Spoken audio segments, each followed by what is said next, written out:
Ada pertanyaan? Nggak ada? Oke, balik gue ya. Ya Pak, soal apa? Kehadiran Rocky Gerung dalam pelantikan sejumlah pejabat negara di Istana Kepresidenan pada Senin 27 April menarik perhatian publik. Akademisi yang dikenal kerap melontarkan kritik tajam untuk pemerintah ini tampak berada di antara tamu undangan ketika Dudung Abdurrahman dilantik sebagai Kepala Kantor Staf Kepresidenan atau KSP. Bersamaan dengan pengangkatan Jumhur Hidayat sebagai Menteri Lingkungan Hidup. Rocky pun tidak menampik kehadirannya di lingkungan kekuasaan tersebut memunculkan beragam tafsir. Namun ia menegaskan posisinya tetap berada di luar lingkar pemerintahan. Kehadirannya menurutnya justru dimaksudkan sebagai representasi masyarakat sipil yang tetap kritis terhadap jalannya kekuasaan.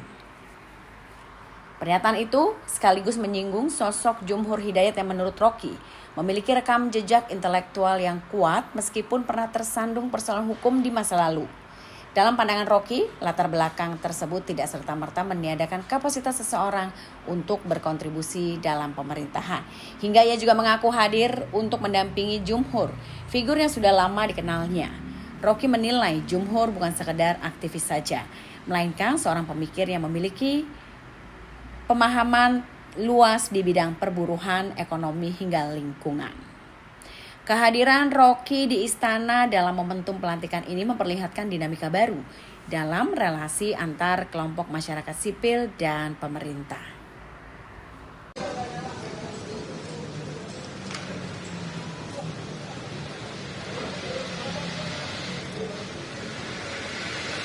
Ada pertanyaan? Nggak ada? Oke, balik gue ya.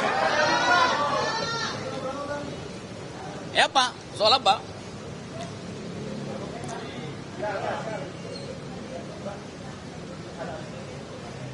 Ya sebagai wakil masyarakat sipil diundang untuk menjadi penanda bahwa kabinet itu juga jadi efektif kalau ada tokoh-tokoh mantan napi. Jumhur Hidayat itu mantan narapidana, tapi dia seorang intelektual. Dia belajar tentang perburuhan, ekonomi, lingkungan dari ITB. Jadi karena dia saya kenal, maka saya dampingi itu. Itu alasan saya ada di sini. Terus, apa lagi? Dah. Ya saya ngomong dengan Seskap yang ngomong tentang ethics of care dan ethics of right. Ethics of care artinya cara secara psikologis memperlihatkan kepemimpinan melalui bahasa tubuh. Bukan melalui tubuh ya, melalui bahasa tubuh itu. Nah bahasa tubuh kita ada dua tuh, bahasa tubuh yang terucap dan bahasa tubuh yang tersembunyi. Nah saya bilang Pak Teddy ini mampu untuk memilah kapan bahasa tubuh yang terucap itu dipamerkan, kapan bahasa tubuh yang sifatnya psikologis itu disimpan untuk hal-hal yang momentum. Itu, udah. Ya pokoknya ada. Sama Pak Prabowo ya saya salaman tadi. Dan Pak Prabowo kan teman saya diskusi dulu. Dan beliau, Pak Rocky terima kasih hadir. Dan ternyata Pak Rocky masih disiden gitu. Tapi Anda lihat wajahnya wajah bercanda. Memang saya disiden. Disiden tahu artinya kan? Google kalau nggak tahu lo wartawan ya. Oke, dah cukup ya. Apa ya?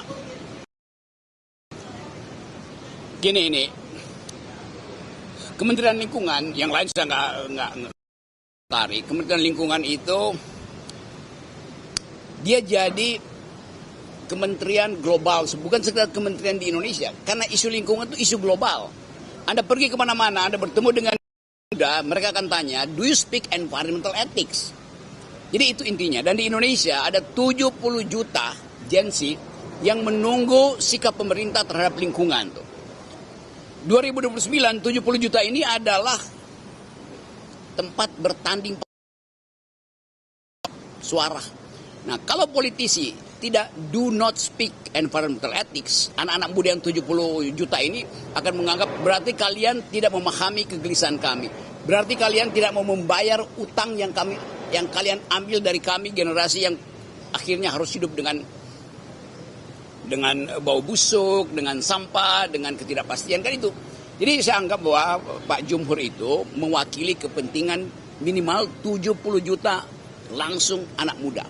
Apalagi kalau itu dihubungkan dengan keinginan untuk menjadikan environment itu sebagai sumbangan kita pada planet dunia global, kan itu intinya. Jadi itu sekaligus kementerian itu kementerian yang sangat rawan untuk jadi lahan pertengkaran oligarki, politisi. Jadi saya jaminkan bahwa saya akan mensupervisi wilayah itu dari masyarakat sipil. Itu saya bukan bagian dari kabinet, tapi saya mau jaminkan bahwa masyarakat sipil akan bersama dengan Pak Jumhur. Karena Jumhur aktivis, ngerti tentang kesulitan ekonomi, dia pimpinan buruh. Jadi sekali lagi Pak Jumhur itu mengerti politik. Nah, kalian saya minta supaya seringlah datang ke kantor Pak Jumhur bertengkar dengan dia soal lingkungan. Karena itu soal kita semua tuh. Oke?